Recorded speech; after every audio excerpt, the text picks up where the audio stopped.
Shortly after Ghislaine Maxwell arrived in New York from England in the early 1990s, she was looking for a new start.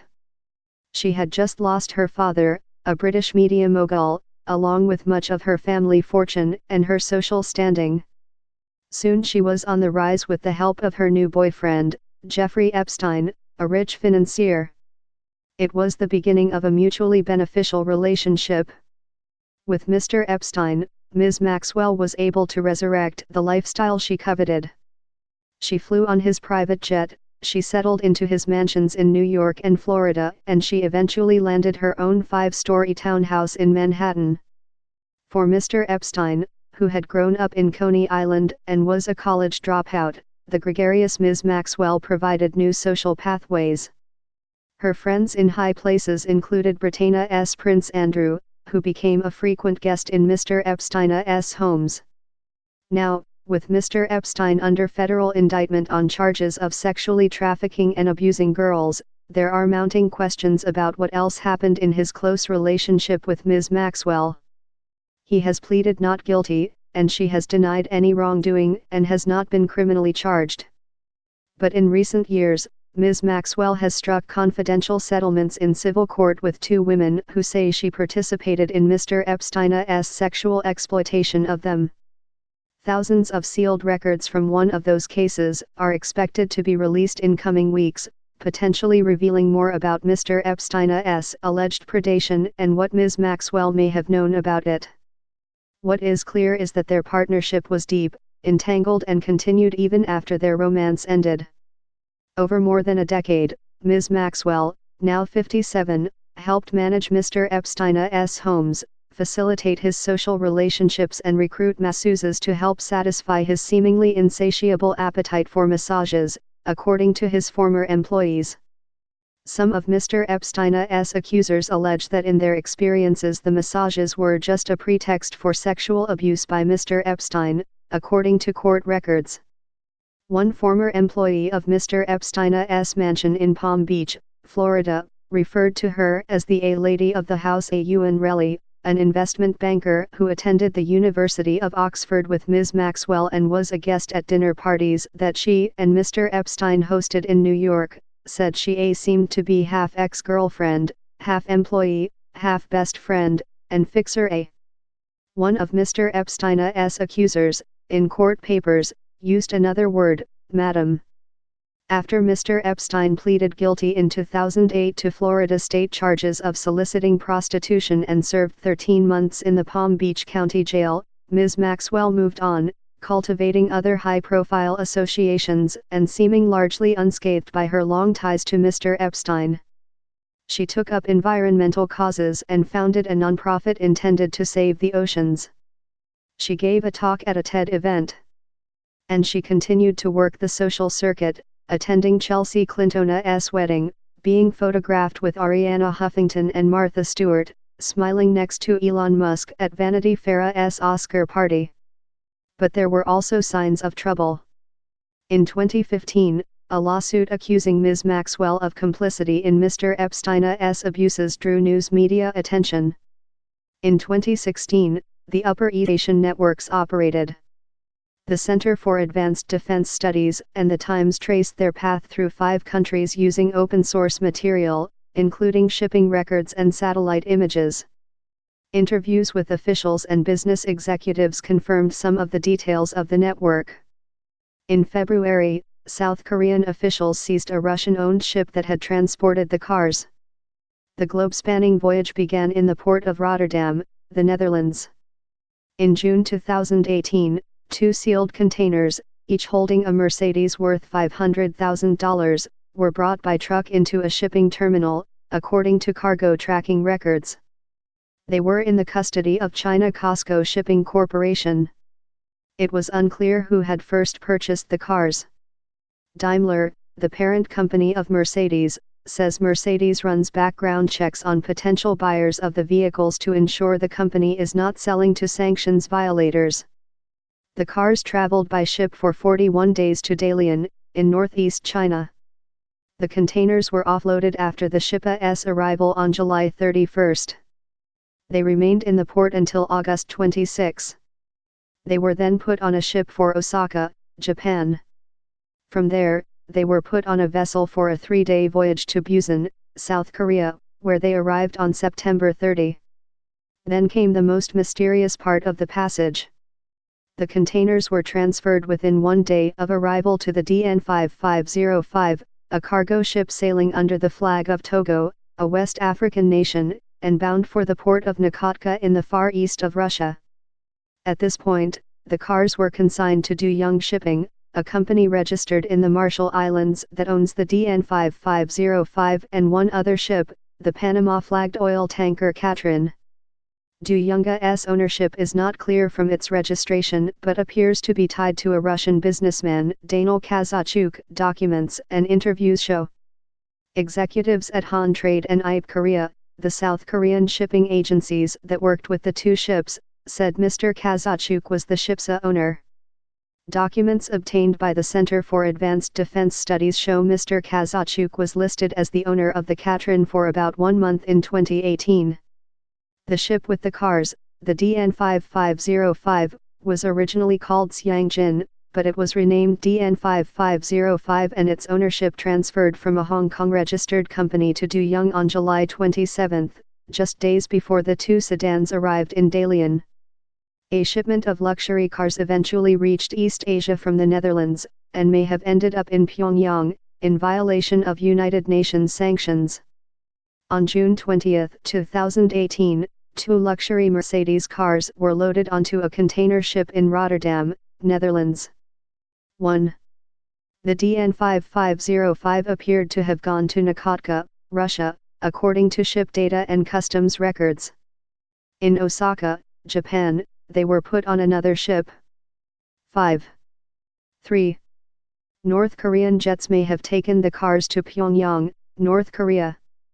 On January 31, 2019, the same models of Mercedes appeared with Kim Jong-un in Pyongyang.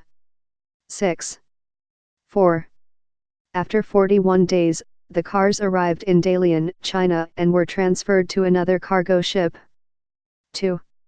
In Busan, South Korea, the cars were loaded onto a cargo vessel, the DN 5505.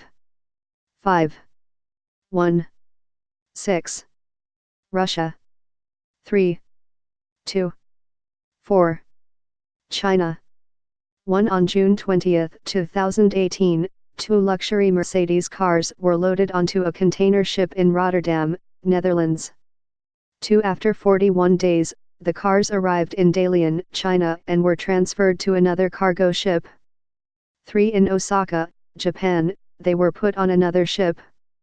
4. In Busan, South Korea, the cars were loaded onto a cargo vessel, the DN 5505. 5. The DN 5505 appeared to have gone to Nakotka, Russia, according to ship data and customs records. 6. North Korean jets may have taken the cars to Pyongyang, North Korea. On January 31, 2019, the same models of Mercedes appeared with Kim Jong-un in Pyongyang. Source: Center for Advanced Defense Studies. By the New York Times. After leaving Busan on October 1 with the sedans, the ship went dark. Its automatic identification system stopped transmitting a signal. That is common practice among ships evading sanctions. The signal stayed off for 18 days.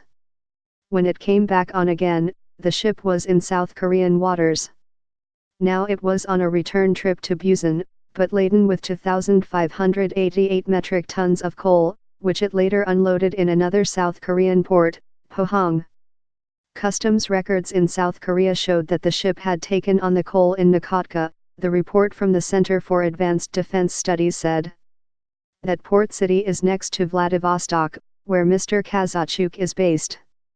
Ship traffic data and shipping agency executives said the ship had reported Nakotka as its destination after leaving Busan with the cars. The Centera's report did not say with certainty what happened there with the sedans. But the researchers say the cars might have been flown from Russia to North Korea. On October 7, 3 cargo jets from Air Koryo, North Korea's state-run airline, arrived in Vladivostok, according to a video online and flight tracking data. That happened to be the same day Mr. Kim drove in a Rolls-Royce through Pyongyang to meet with Mr. Pompeo. It is rare for North Korean cargo planes to fly to Vladivostok. The jets are the exact same airplanes used to transport Mr. Kim's vehicles outside North Korea, according to tail numbers.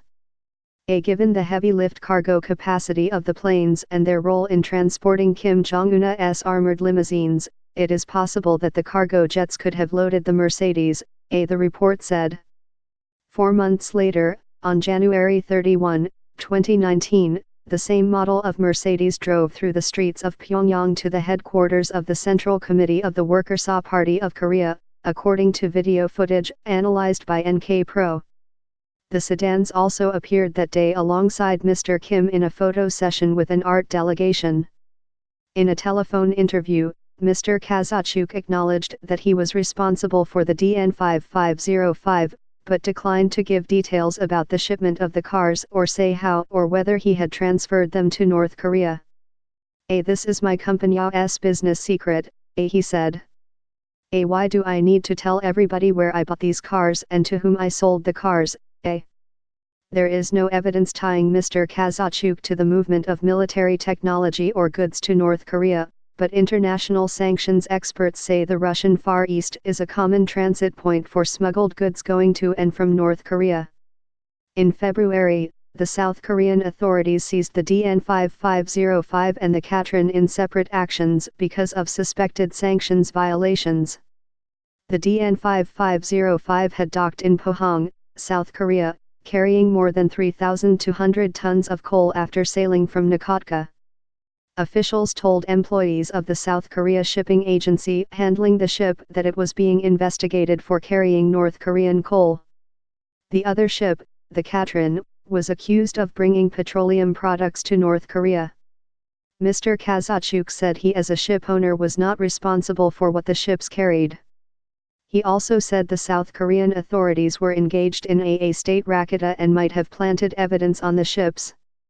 The South Korean police spit from a high bell tower on basic human rights, he said. There is another tie between his ships and suspected sanctions violations. Last fall, when the DN5505 dropped off its shipment of coal in Pohang, on the return trip after having unloaded the 2 sedans, a company called Enermax Korea took possession of the coal. The United Nations panel has been investigating Enermax, registered in South Korea, for sanctions violations. The Panella's 2019 report said Enermax appeared to be the final recipient of North Korean coal that was intended to be transferred in April 2018 in Indonesian waters by a North Korean flagged ship, the Wise Honest, to a Russian cargo ship. The Indonesian authorities detained the Wise Honest around April 1.